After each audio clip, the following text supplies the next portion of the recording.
Je me remets dans l'enfant que j'étais il y a longtemps.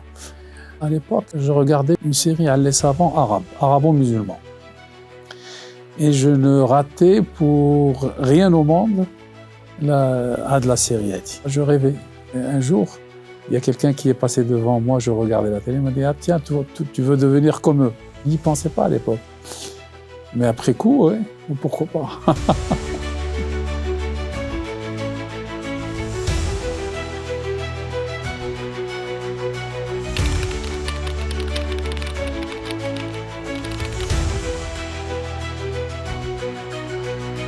Mon père, c'est l'un des pionniers, fondateurs de la chanson marocaine moderne. Il y avait tout le gratin des artistes qui passaient par chez nous.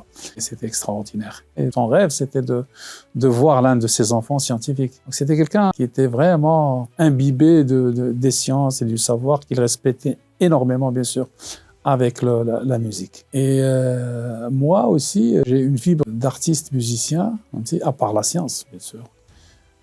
Qui est mon vrai don.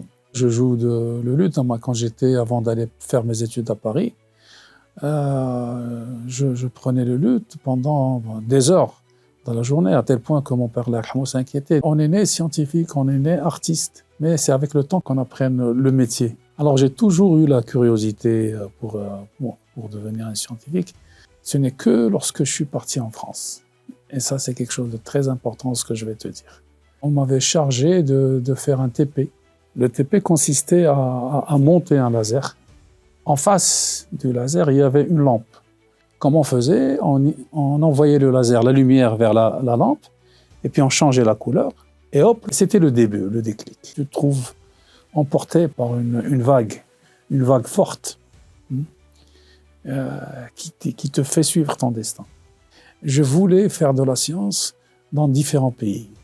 Donc je partais d'un laboratoire à l'autre, je travaillais, je faisais la recherche avec les différentes communautés. Parce que la science, c'est la vérité absolue. C'est la course derrière la vérité absolue. Hein? On parle tous le même langage, qu'on soit marocain, chinois, belge ou sud-africain, on est tous derrière la même vérité. La vague voulait me former. La vague voulait que je passe par différents systèmes, que je sois préparé. Un jour, j'étais dans mon bureau en Californie, j'ai reçu un email de mes collègues japonais. À l'époque, je ne les connaissais pas. Ils m'ont demandé de venir, si je voulais venir, bien venir au Japon. Et comme c'était quelque chose qui me trottait dans l'esprit, je me suis dit, ouais, allez, je vais y aller. La vague m'a ramené au Maroc. Je voulais que mes enfants grandissent dans leur vrai environnement, qui est le Maroc, leur vraie culture.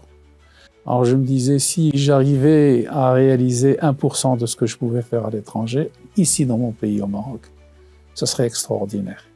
Et j'espère que je pourrai contribuer avec tout mon savoir et le réseau le réseau des scientifiques, et entre guillemets, la diplomatie scientifique aussi, c'est très important au développement de l'université. Parce que la science, c'est la base de toute souveraineté.